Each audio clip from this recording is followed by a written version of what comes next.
Good afternoon. Welcome to the Foreign Press Center. As you may know, interest in the United States and elsewhere in the world in UFOs is now at an all-time high. The New York Times just last week noted that three books about alien visits are selling briskly in the United States, and one has been on the nonfiction bestseller list for weeks. Today, we have with us some of the folk who will be participating in an international conference at the American University, June 26-28, on the subject of UFOs from a worldwide perspective. With us today is Dr. Bruce Maccabee, a Navy physicist and chairman of the Fund for UFO Research. Dr. Maccabee will introduce the other members of the panel, and each member will speak briefly, and then we will take your questions. Dr. Maccabee, welcome. Thank you, Mr. Pope. And I welcome all you people here. I'm glad to see a sizable audience. I hope you people are representing the world, as it were, because we in our symposium are trying to represent the world. This is a phenomenon which sort of was sprung upon us in 1947 and has become a worldwide phenomenon since then. The sighting of strange objects flying around, doing their own thing in the sky, starting in 1947 and going up as recently as within the last few weeks there have been sightings. The occasion of this week, actually yesterday, was the 40th anniversary, you might say, of the first widely reported sighting. And we are sponsoring the symposium at American University to provide a world overview of the subject. I will have a few more words to say on that, and I will later on introduce some of the representatives of the various countries that we have right here at this meeting. But first I would like to introduce the members of the panel and then turn this over to Larry Koss, who will begin the discussion. My name is Bruce Maccabee. I'm a Navy physicist. My work for the Navy has nothing to do with UFOs. This is a part-time effort on my own hobby, you might say. Next to me is Jamie Chandra, who has been investigating the activities of the United States government in regard to UFOs. Next to him is Bud Hopkins, who has been investigating reports of what have been called UFO abductions, people who claim that they've been taken on board craft and examined and so on. He can tell you about that. And last is Larry Koss, who is an educator, and I believe you would like to start the discussion. Thank you very much. I asked Bruce and Jim to be able to speak to you briefly in advance of this discussion to maximize the opportunity here, and I hope you forgive me. This is new for me, so I may read some of this. I've recently entered this field as an educator because I see a pressing need for responsible and truly educational presentation to the public of information in the area of UFO and extraterrestrial activity. For the last 40 years, we have not had that. We've instead been mired for 40 years in skepticism and controversy, which, if we were to have addressed medical phenomena and challenges in a similar manner, would never have allowed us the advances in that field available to us today. The media, you, play a key role in this, for you are a major link in the flow of information to the public. You shape public education, opinion, and response. The people you will meet here today have devoted most of their adult lives to the study of a phenomenon which does exist and is right in front of our faces. It is, however, so awesome the world has not yet been willing to acknowledge it. These people have pursued this study not only without recognition throughout the world of its credibility, but also in the midst of ridicule, obstruction of relevant information, and in the absence of private or public funding. They have each had to maintain full-time jobs on the side to support an area of study which has implications for all humanity, yet for which that humanity has not been willing to recognize. Characteristically, as humans, we do not move until a new need is literally hanging upon our faces. We are responding to AIDS because people are dying around us. We are not yet responding to environmental needs because it is not quite realistic enough for us.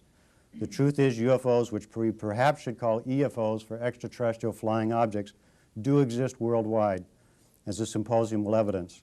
The truth also is that extraterrestrials are engaging with us now, as Bud Hopkins will define for you. And the truth is that our governments know these truths, as Jamie will point out to you. I invite you, therefore, to have the courage and vision to listen and respond to your public with new eyes and ears. I invite you to have the courage to move beyond the skeptical and sensationalized and controversial treatment which for 40 years has gotten us nowhere. And I invite you to take an honest look, examine the data, be willing to see a new reality, and have the courage to share that with your countrymen. Thank you. Thank you, Larry. Now we'll have a few more words from the people on the front panel here, and then I will introduce our international guests. You'd like to say a few words, Jamie? I think Bud will probably pick up first. Well, okay, I work in the area, which is totally outrageous, of investigating cases of people who have been picked up by UFOs. Now, most of us have heard of the Betty and Barney Hill case, the very first case to make the headlines really internationally. It occurred in 1961, and the case was publicized widely in 1966. At the time I heard about this, even though I had had a UFO sighting myself and was very interested in the subject, I simply said, this can't be. I cannot believe this. And I had a very good reason for not believing it. I found it unbelievable. Not because the evidence wasn't there, not because these people weren't credible, or that the case hadn't been thoroughly investigated, but I simply found myself unable to believe such a thing. We're in the middle of what is the ultimate Copernican revolution right now. We're having to come face to face with the idea that, in fact, there is an intelligence out there that is different from ours, superior to ours in a certain way, in certain ways. The cases that I have looked into, and I have dealt over 12 years with 140-some different people who have been abducted. Of that 140, about 5 have allowed their names to be used. There is a tremendous hesitancy, a tremendous desire to hide from the people like you who would like to talk to these people, because there's a sense of shame connected with it, a sense of being involved in something that the abductee himself or herself believes is almost unbelievable. It's a very emotionally rending story. These people come, though, from every walk of life. 3 of them hold PhD degrees. 5 of them are psychotherapists. 1 is a microbiologist at a New York City hospital. 2 are police officers, 1 a New York City police officer, and so forth, a museum curator. These are people who we could interchange with all of you sitting right here, and there would be no apparent difference in the way people look and act. It has happened to them. They have been picked up, taken into craft, put on tables. There's a physical examination. There are physical scars that result. There are ground traces when the craft lands. There is a tremendous amount of evidence, and that's something I hope that we'll have a chance to look into later. Just one quick thing. I'll just show you some of the drawings that have been made by some of the individuals who have been abducted, of their abductors, of the occupants of the UFOs, incredibly similar.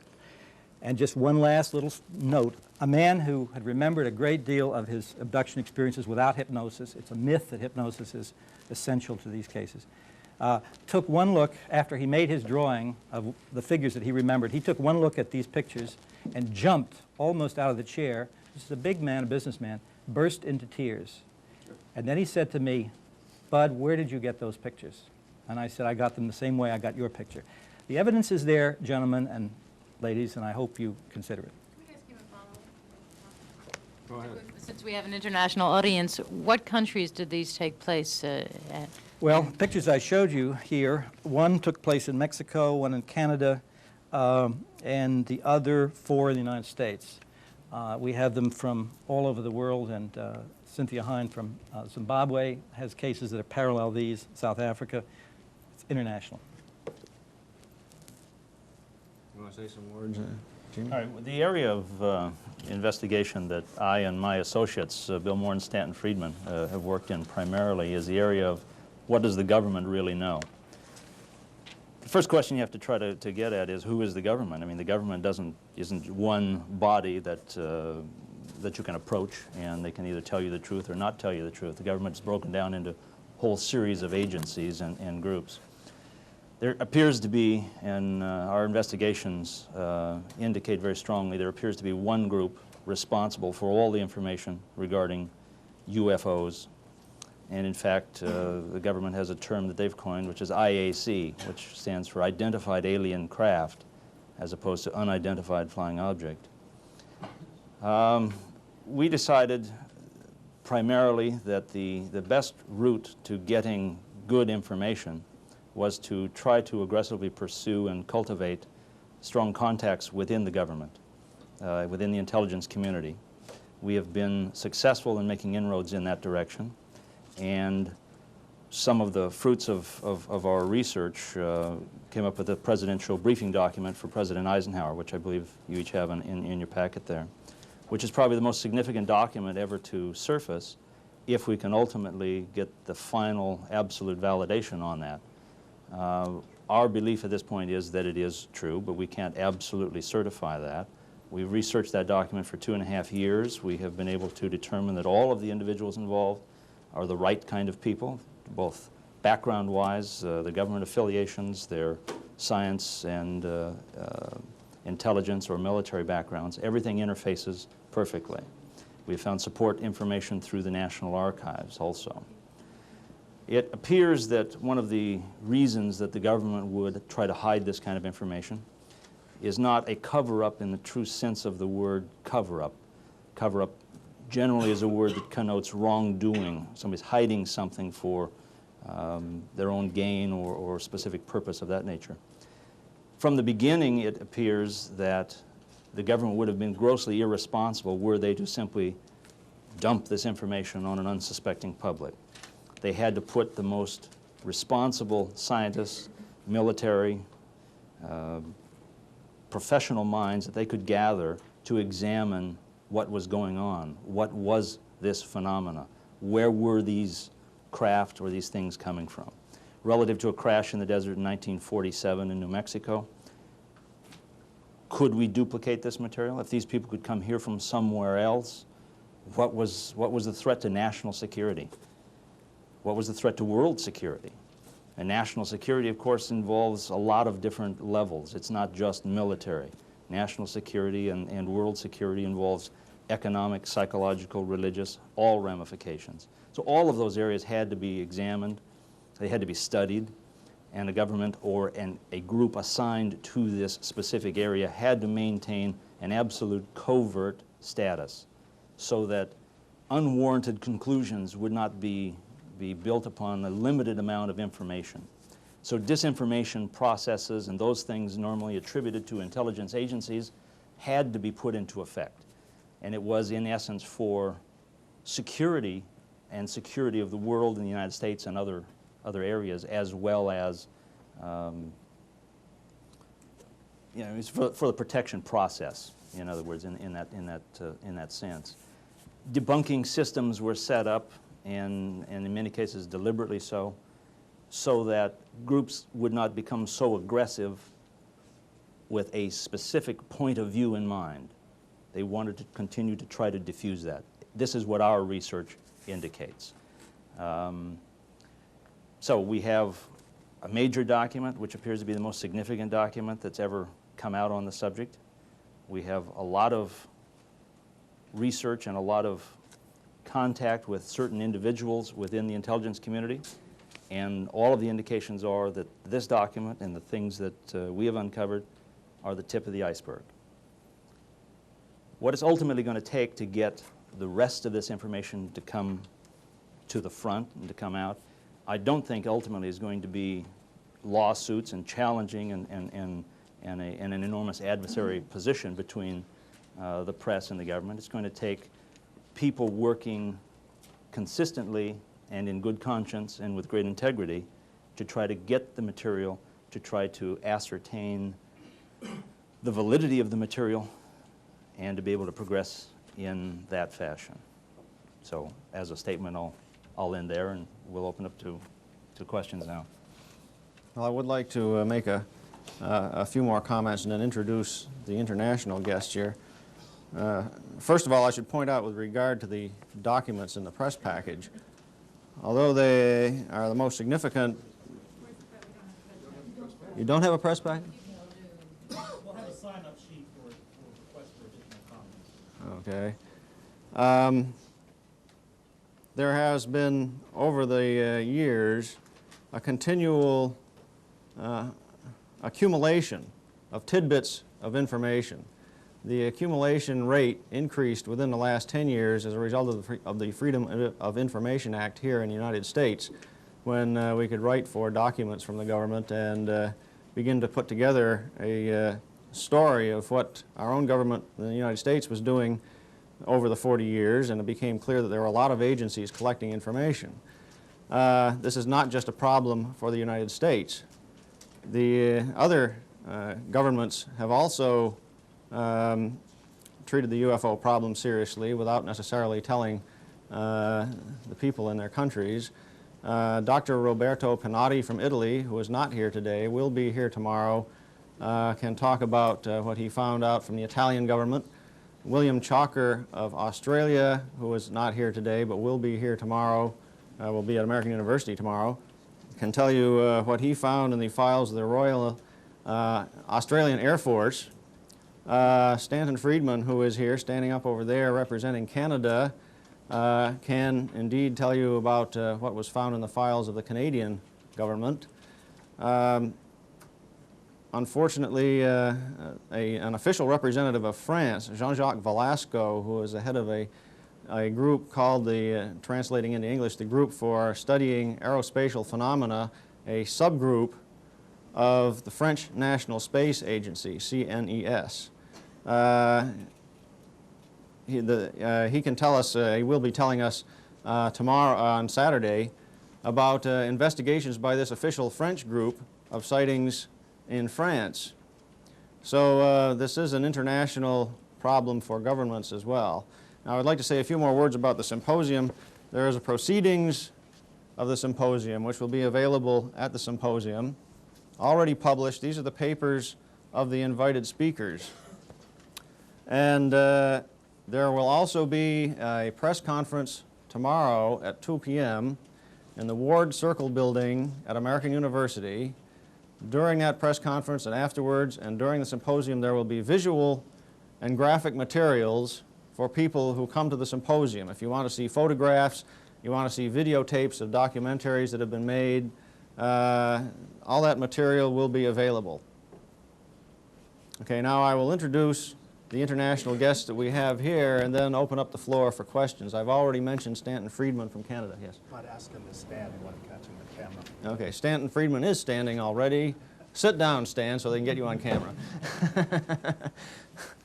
Starting over here in the back, Paul Norman, would you please stand? From Australia. Willie Smith from the United States, however, he is representing Brazil and Uruguay. Captain Daniel Perese from Argentina, who was actually involved in some UFO sightings in 1965.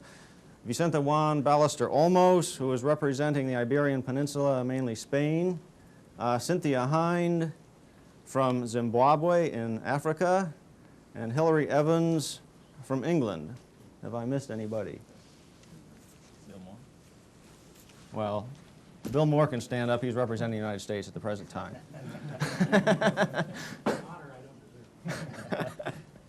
Very well. If you have any questions for us up here or individual questions for the international guests, yes. I would ask you to wait for the microphones, please. Connie. I've got two parochial ones. Could the I hate to ask this. Could the representatives from Australia and Zimbabwe please come to the microphone and tell us their experiences so that we could help out the countries we cover for? I'd be very grateful. Thank you. In Australia, our main case is the disappearance of Frederick Valentich, a 20-year-old pilot who disappeared over Bass Strait while he was flying to an island called King Island. He was describing a long-shaped object with maneuverable characteristics far beyond anything that we know about. He was describing the maneuverability of an object similar to the ones being reported from all parts of the world. And there have been no rubbish or anything found from that plane, or the pilot hasn't been heard from since. And he's the 20th such case that's been reported from different parts in the world in the last 30 years. When did it happen? October 21st, 1978. Can you tell us a bit about you, please, so we know who you are? Me, Paul Norman. I'm the MUFON representative of Victoria, and I'm also vice president of the Victorian UFO Research Society at Melbourne in Victoria. You're an American living in Australia? Originally American, yes. I've been in Australia for 24 years. First, we'll have Mr. Paramu, and then we'll get to. Cynthia Hind was asked. Satyahai needs a Yeah. Zimbabwe. From Zimbabwe, Zimbabwe. was asked to sit behind. What she wants to know about incidents in Zimbabwe. Well, it's southern part of Africa. Actually, I must tell you to start with, I'm absolutely shattered that the Americans know so little about Africa, because I think you give millions of dollars a year in aid, and I think the schools want to get together a little bit and describe what you're giving away. I just want to tell you that one of the reasons that initially I was very skeptical about UFOs, one of the things that absolutely convinced me was working in the rural areas. I worked with a team who were on a project in Africa where we were giving simple technology to the women in the very backward areas. And I came across a particular case there where there were 20 witnesses, and they'd seen a ball of fire rolling across a lawn, and eventually, I won't go into details, it's too complicated, but eventually there were 3 men in shiny suits. Well, they actually said shiny, and I was eventually able to obtain the information that the suits were in silver. And the only reason I found out, because they spoke Mashona. They're the Mashona tribe from Zimbabwe, eastern Zimbabwe. And the reason that they were able to tell me was because one of the gentlemen took a 20-cent coin from his pocket, so that I realized the suits were silver. They could only describe it as shiny. And I said, what did you think they were? And this group said, they were the spirits of our ancestors. And I said, but surely the spirits of your ancestors wore furs and lion teeth and monkey bands around their heads and so forth, which they did. And this guy I was talking to thought for a little while, and he said, you know, times change. So, but this one particular case convinced me, and it's happening continually, where I now have, since the War of Independence is over, and since I have access to these remote areas in Africa, where I speak to the people, and they keep on telling me about these things who come down from the sky, and I can tell you they're not American helicopters. Thank you. Okay, Mr. Paramu. Parimu, the Times of India. Could you please tell me if there have been any sightings in the Soviet Union or inside Soviet Union? And secondly, has there been any coordination or cooperation between the Soviet Union and United States in this research effort, in an effort to identify these things? Well, first of all, I'd like to point out that we will have a speaker from India, I think. I'm not sure. He had an accident a couple of weeks ago, which made it difficult for him to walk. But there's a paper in the proceedings here by Kanishk Nathan, who has recited events in India. However, since you ask about the Soviet Union, there have been reports from the Soviet Union. In 1976 or 77, a report surfaced here in the United States, written by a man by the name of Gendilis and another one whose name escapes me at the moment, which was a statistical study of reports in the 66 to 67 time frame in the Soviet Union. 250 reports. I might add that I believe it was, let's see, 1987, I believe it was 2 years ago that an incident in Gorky evidently was so convincing that the Soviet government allowed an announcement to be made that they were setting up a special UFO investigating group headed by an ex-cosmonaut by the name of Popovich. I was close. And the group that they set up was supposedly going to investigate the Gorky incident. Not very much information has come out, as you may well understand. And so far as I know, I don't know whether that group is active or not. There was a press announcement that it was formed, that Popovich was heading it, and that was about it. As far as cooperation between the United States and the Soviet Union is concerned, I'm not aware of any. I personally wrote to, tried to contact 2 people in the Soviet Union whose names have turned up with regard to the UFO problem. That is, they do have people there who write articles about it occasionally, and I never got any answers. So that's about all I can say about that. Would you like to say something? Just to add that there has been put together a report by Felix Siegel at the Soviet Institute of Aviation, whatever the literal translation of that is, in which he gives these couple hundred sightings that Gindelis and company officially investigated with the backing of the Soviet Academy of Sciences. I have a translation of that report. It's about 160 pages long. The point that must be made is that these sightings were compared by Gindelis to sightings in other countries, in France and in the United States and in other countries. And they are very similar kinds of observations by Soviet citizens, and they intentionally stayed away from military-related cases, if you understand it. Right here. Was any recent case of an UFO mentioned at the conference? What is the most recent flying saucer that we saw, or any other Bruce, you want to May 29th, May 16th, is that the, anyone want to go, anyone have one more recent than May 16th?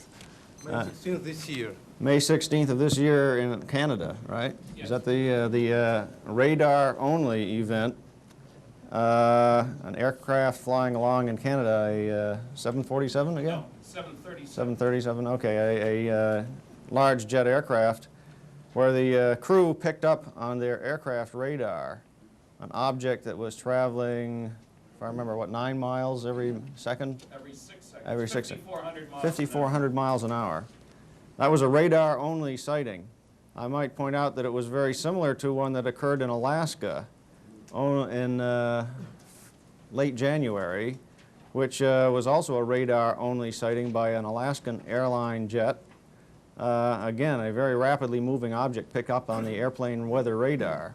Very large object. Mm-hmm. That's the crucial thing. The return was equivalent to that from 6 747s. Aircraft weather radar should not be picking up aircraft at a distance greater than 10 miles. But maybe there was a conclusion by FAA about this case. Now you're thinking about the Japan Alaska. Airlines event, the Japan Airlines sighting of November 16th last year, which made it into the press in late December. Now in that case, the pilot and crew were interviewed very briefly just after they landed on November 16th. And then the FAA, the Federal Aeronautics Administration in the United States, did nothing with the information until the latter part of December, when they were first contacted by a Japanese news agency which alerted the FAA to the existence of the sighting, in a sense. And in January, the FAA decided to do an investigation to determine whether or not there had been a violation of airspace in Alaska by some aircraft of some sort. They concluded that there had been no violation. They explicitly said that it's not their business to investigate UFO sightings, and essentially left it at that. And on March 5th of this year, the FAA made available to anyone who wanted to purchase it a package of information on the Japan Airlines sighting. That package included personal testimony by the captain, Mr. Tarauchi, and interviews done by FAA agents, interviews with the captain, the pilot, the co-pilot, and the first officer. It also included supplementary information such as the transcript of the tape recording made while the plane, the people in the airplane were talking to the ground air traffic controllers. All that information has subsequently been analyzed, and it seems clear from the description of the pilot, the co-pilot, and the first officer that whatever was seen right in front of their plane, a very complicated array of lights that moved in an unusual manner, has not been explained. Jim, we're going to take several questions over there. Yes. That's fine. To Jim Chandra, I'm from Brazilian television. Specific about the case of the 1947 incident in Roswell, right near Roswell. I couldn't find here in the reproduction of the memorandums or documents any reference onto what might have been done with the 4 bodies. And I'd like to ask you if through information or You mean where they might be today? That kind of information? If they were preserved or not, or what happened? It seems very clear to us, yes, they were preserved. We do not know the precise location. There have been various locations suggested. Now, in case you haven't looked at, what he's referring to is the document I made reference to earlier is a presidential briefing document for then President-elect Eisenhower. The document was dated November 18th, 1952. And at that point, Eisenhower was in fact briefed that there was a crash of a craft in the desert, and that 4 dead alien bodies were in fact recovered from that craft. Yeah, obviously it indicates there that the medical conclusions were that they were non-Homo sapiens. Now my question to you Right. is, do you believe that parts of those bodies have been preserved up to today? Let's say that the individuals, very competent, need-to-know position individuals that we're talking with, all indications are yes, they are. Any indication on where these bodies or remains might be now? Not specifically. That is not information they would like to have out. If I, as a reporter, call the Navy or the Air Force and just ask about this incident, obviously what I'm going to get is a no comment. You get a no comment, or that they do not involve themselves in that kind of thing. And the reason you get that is because the group responsible for this is called Majestic 12. Majestic 12 controls all of their own material. So they might function through normal agencies, be it the Air Force or something else, in certain, but all is then controlled by that group. I can quote in a story of mine that there are people who believe that the remains of those bodies are still to be found, in some way preserved. Yes, that's all indications say that is true, yes. Thank you. Right here in the front. Jaap van Wezel, Trouw newspaper in Amsterdam.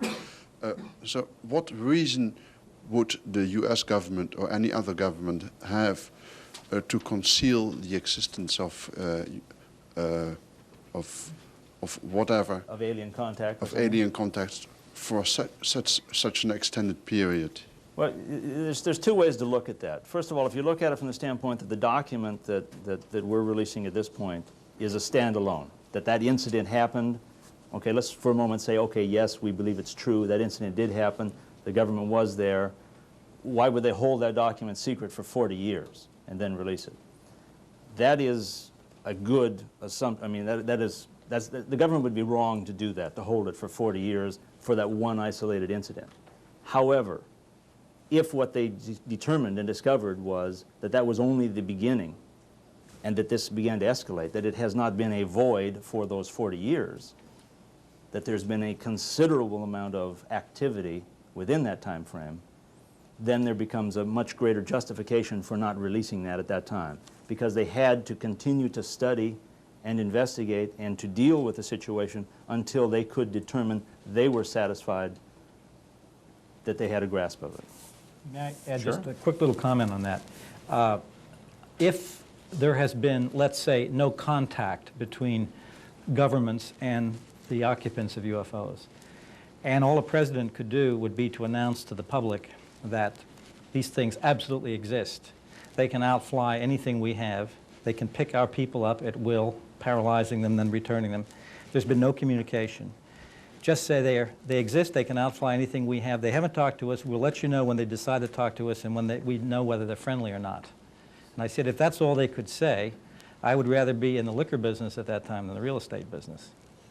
Because for this reason, 40 years, that's not a for threat. this reason, if when you think of how all of our basic economic decisions that are most important are based on long-term assumptions that 20 years down the road it's going to be pretty much the same world as it is today.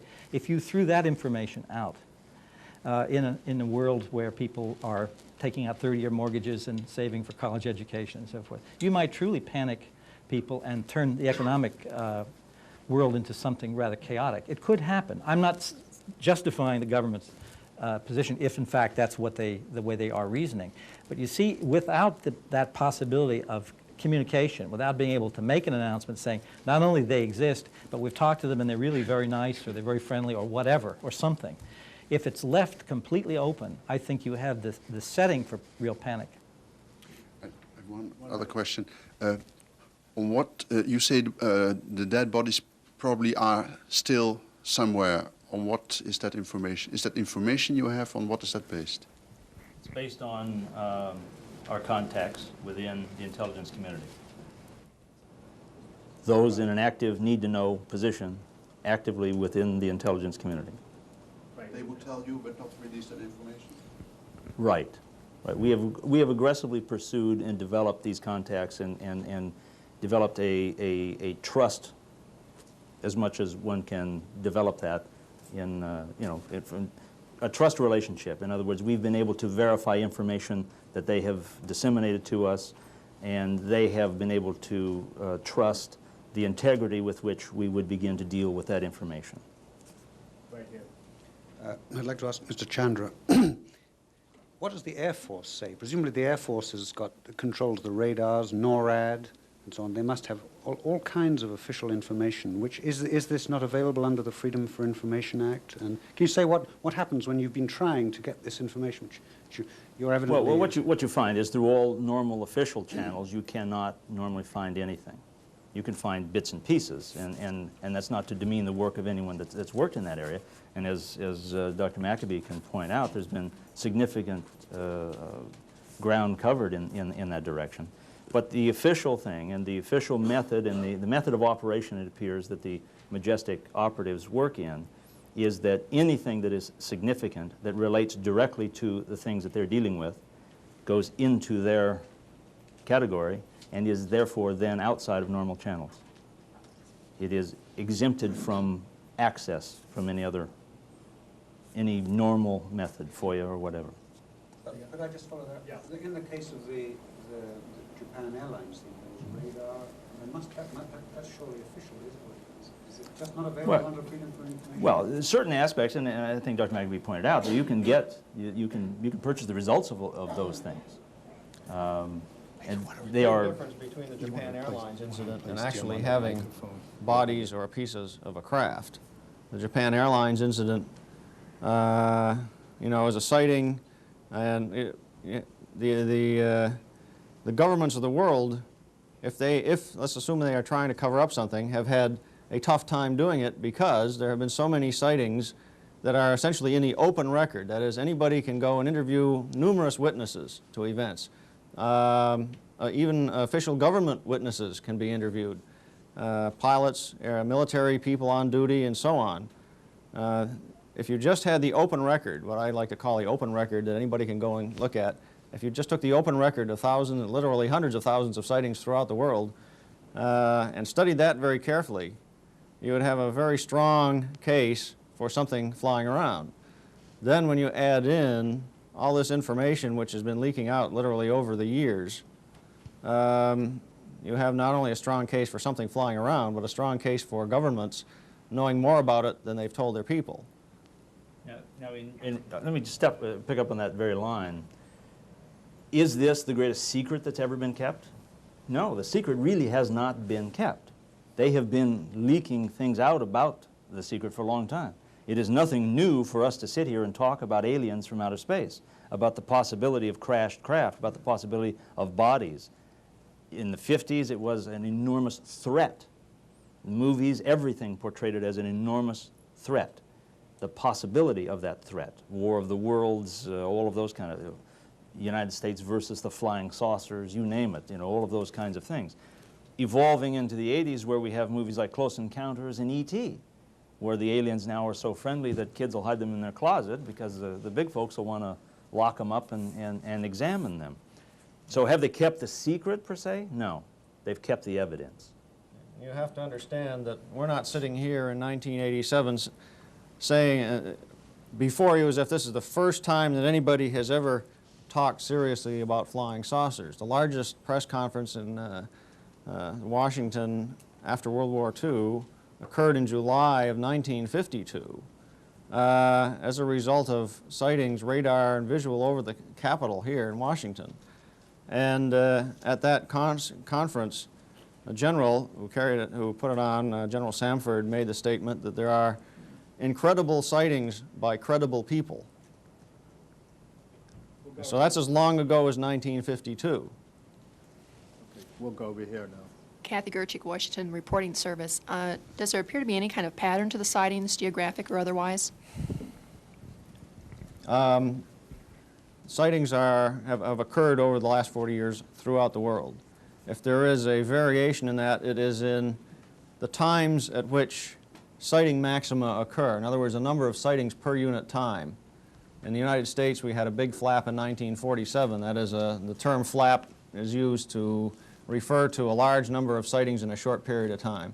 Actually, there were sightings around the world in 1947, but the United States got most of the, appears to have had most of them. In any event, in 1952 was the largest flap in the United States, maybe until 1973. In 1952, the U.S. Air Force logged 1,500 reports in 1 year. In 1954, there was a major flap in France, also in Spain and Italy? No, not in Spain, but yes, in Portugal. Portugal, okay. At various other times, let's see, jumping up more recently, 1978 was a large flap in Italy, and I don't know whether in France as well that time, I think. 1978 was there were a large number of sightings throughout the world, and the reason I mentioned Italy is because I was reading Dr. Panatti's paper, and he has this graph of sightings as a function of time, and there's this great big pole, you know, as you plot time this way, a number of sightings per month. There's a great big spike in 1978. There hasn't been a big flap maybe since 1978. There have been a continuation of sightings that come in, reports are made at the rate of several a day, I would guess, on the average. And that's been continuing over the last 4 or 5 years. Philippe Martins, Swiss TV. I'd like to hear you about the abductions. If we have to take it that they can abduct people, and first, on what conditions, in their swimming pool, the bus stop, or how were they abducted first? Why would they pick only 140 people and not get a better statistical basis? And third, why wouldn't they return the people? Why would they indeed let them go free? How do you explain this? Well, the 140 I referred to are cases that I have personally investigated on a total face-to-face personal basis. There have been thousands and thousands of investigations into abduction cases. I would say when all the various investigators who worked in this area, when their totals are put together, there's no real accurate way of measuring this. Incidentally, just to backtrack a quick second, the question previously about flaps and the numbers of sightings, I think that we always have to understand that the numbers of sightings that occur, or the numbers of abductions or whatever, are a function of what we're privileged to hear about through press interest, through a very adept sort of reporting network in the UFO organizations. I think citing flaps have a great deal to do with press attention, rather than, not that the sightings aren't real, but suddenly the press gets very interested and starts reporting many, many cases that otherwise would simply have not made the newspaper. So it's very hard to correlate what is really going on in the world with what we are privileged to find out about through the press or through organizations. In terms of the abductions, it is a worldwide phenomenon that involves thousands of people, as I've mentioned. There is a strict pattern that seems to occur. This is very important. Obviously, any one of these cases is so bizarre that one might just shrug, as I did many years ago, and say, well, that's unbelievable, therefore I won't believe it. Not that there isn't evidence for it. But the patterns, of course, are the areas in which you can place some kind of faith that these same things occur over and over again in the same details. The person is usually abducted as a child first, roughly from ages of 4 to 8. Very, very often, very commonly, that child has a very deep cut, an incision, often on the back of the leg, sometimes the front of the leg, whatever. The cuts are of two types, a very thin hairline type of cut, and another one which is a circular scoop mark, as if a little layer of cells has just been scooped out. The scars, many years later, are still visible and extremely similar. And very often, if the child's memory has been erased, which occurs in these cases, we don't know how that operates, obviously. If the child's memory is erased, Very often the family remembers this very vividly because perhaps the child has disappeared from the front yard. Turns up 2 hours later, the child doesn't know where he or she has been. And then the mother will say discovers a very deep cut on the back of the leg, and the child is wearing blue jeans, say, and there's no tear in the pants. That child, as a young adult, is then usually re-abducted, as if he or she has been tagged the way we might select an animal, perhaps at random, and follow it in a sort of zoological investigation.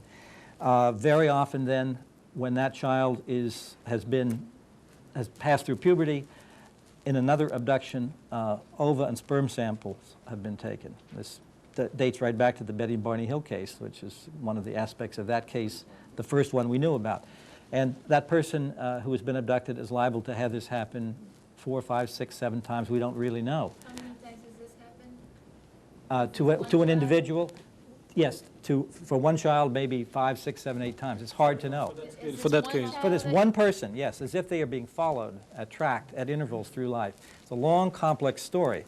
But I should point out, it doesn't happen just to one person at once.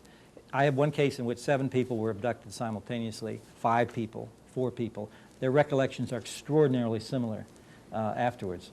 So I think she was asking about that specific case. You named the name of the person? no, I didn't name the person. You named the case? I referred to the Betty and Barney Hill case as sort of the prototype case, the first one we heard Has about. that specific case, the person involved in that case, been abducted 3, 4, 5 times? Barney Hill died shortly after that case came to light, not long afterwards. Betty Hill has, so far as I know, there doesn't seem to be an earlier abduction with her. It hasn't really been looked into, I think, very seriously. We've had long conversations. This idea, but it hasn't been thoroughly examined. I mean, whether there were earlier cases for her. I suspect there were for her husband. But the basic thing is we were not aware of this pattern until the last maybe 5 or 6 years. It's come to light. You showed us those drawings that all look the same. Is that because it's the same people coming back on all these sightings that we've had? Nobody knows, but I'd say 85% roughly of the humanoid descriptions that we get are of that particular type. The other, let's say 15%, I'm making rough guesses here, are rather varied. We have some other physical types that seem quite different. But the 85%, the bulk, the figures are roughly anywhere from 3.5 to 5 feet tall, very large craniums, small lower face, slit mouth, very large eyes. They're hairless. The skin is a grayish white. They have a rather thin body, long, thin arms and hands. And the communication in these cases is through some sort of telepathic method. We don't understand how any of this works. But over and over and over again, these details emerge. And what I've done in this book, and I've done previously when I published something, I have withheld certain details that are very specific, so that when new cases arise, I have a way of checking the veracity of the new case against material that's never been published. And I can say that I've already gotten, say, about 9 new cases that echo certain details in this book that have never been known, never been made public. But they're very tiny details, very specific. But if I were to come to you and tell you have been abducted and describe the alien as looking like a box of cornflakes, you'd probably dismiss the theory as being not fitting the pattern, no? No, absolutely not, no. You find me very open-minded.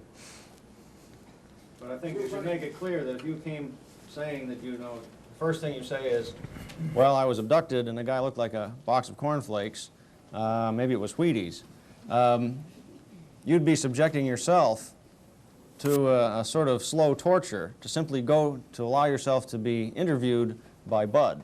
In other words, the people who that Bud is willing to say have been abducted have been intensely interviewed over many, in some cases the investigations have taken several years.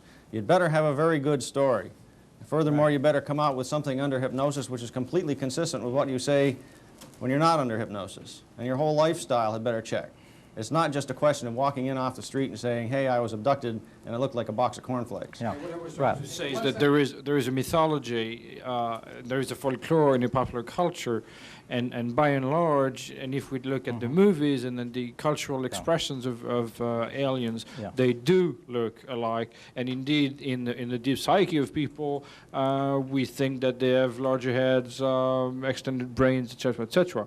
And I'm trying to, that's what I was trying to say. How much is it? I don't want to go into the descriptions of the figures.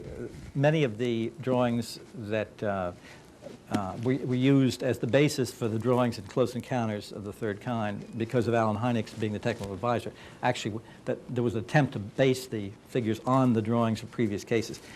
You mentioned folklore and mythology, which is extremely important.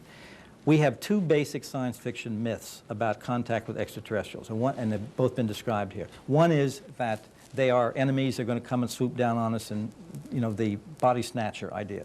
The other is the total opposite, that they are godlike and they're going to land like Michael Rennie stepping out of that beautiful ship, all glistening, and save us from cancer and pollution and everything else. Neither one of these particular scenarios turn up in these abduction accounts. The abduction accounts are totally neutral, medical in nature, scientific in nature. There is often pain involved. One of the descriptions that often surfaces is of a needle with a tiny ball on the end, which is 2 millimeters in diameter roughly to 3 millimeters, reported over and over again. It is put up the nostril, there's some pain, seems to break through up in here, the little projections from it as if it's held in place, and other descriptions have a needle which goes in with nothing on it, and when it comes out there's a ball on it that wasn't there to begin with, as if they're put in and taken out. Now, one of the psychologists, and I work with a whole panel of psychologists and psychiatrists who have done not only blind psychological testing with people, just to look into their mental stability, and they are all the people who have been examined in this particular sample. There's no mental illness, no heavy-duty, paranoia, schizophrenia. However, they all show the signs of having suffered severe traumas, very much like rape victims. But at any rate, the psychologist who did that one set of tests said, why would anybody fantasize a thing about a needle which goes up the nostril and breaks through? In some other cases, the needle goes in the eye socket, below the eyeball, and sometimes in the ear. Now, we get these descriptions, of course, now where they're public, we're talking about it, but we have gotten these descriptions over the years from many different people before any of that material was published. And that does not fit with mythology, quote unquote, that one gets from science fiction. There will be at the symposium Dr. Thomas Edward Bullard, who got his PhD from Indiana University in folklore. And he has done an intensive study of abduction cases. He has analyzed 280 reports, literally from around the world, very meticulous analysis. And he concludes that in comparing the key factors in myths about little people and fairy stories, etc., over the years, and comparing the key factors which keep cropping up in abduction stories, there's a difference. In other words, you can tell an abduction story from a fairy story simply by looking at how the story develops. The reports that people make about abductions are not the same things that have been made over the years about fairies and little people and stuff like that. And I'm saying this comes from a man who's got his PhD in folklore, so he ought to know. Now, before we go on, I want to say that we have run out of time for our camera crew. But since there's so much interest in the topic, we're going to continue, but the camera crews will be taking off. And we're going to try over here, right here, then you, Jeff, and then you. Chris Hansen, Reuters News Service. Mr. Chandra, you mentioned an organization called Majestic 12. Is there any documentary evidence you've come across that it exists? Can you tell us what department of government it belongs to, how large you think it is? Does it still exist? Any kind of detail like that would be very interesting. The document that we have released now to the press includes the names of all of the original 12. So Majestic 12 had 12 individuals who were part of the original group. We have found evidence in the National Archives, a memo from the then National Security Assistant to President Eisenhower in 1954, General Cutler, sent a memo to General Twining, and General Twining, Air Force General, was one of the original 12 of the Majestic 12 group, stating that the National Security Council / MJ12, and MJ12 is the Majestic breaks down into two different subheads, MAGIC, M-A-J-I-C, and this document is labeled Top Secret / MAGIC, M-A-J-I-C. And they're also referred to as MJ12, so that a National Security Council / MJ12 Special Studies Project would be held in concurrent with a meeting in the White House. So it does in fact tie the MJ12 group to the President and to the White House and the National Security Council as of '54. The indications are, yes, this group still exists and still maintains this information, and they do not belong to a government agency. They are their own agency. So you can't access them through FOIA or anything else because there's no known address or anything through normal channels to get to this group. What are the indications that they still exist?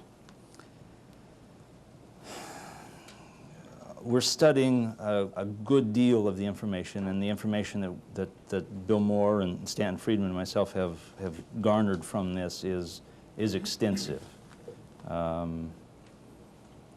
So until we're ready to break some of that out, we've finished our investigation to where we're satisfied that there isn't, an overabundance of disinformation within that information. I'll just say that the indications are well, there was a question here earlier about sightings and so forth. One of the indications through the intelligence operatives that we're talking with is that the predominance of sightings or alien visitation areas is in the Southwest. It's in New Mexico, Arizona, Utah, and in North and South Dakota.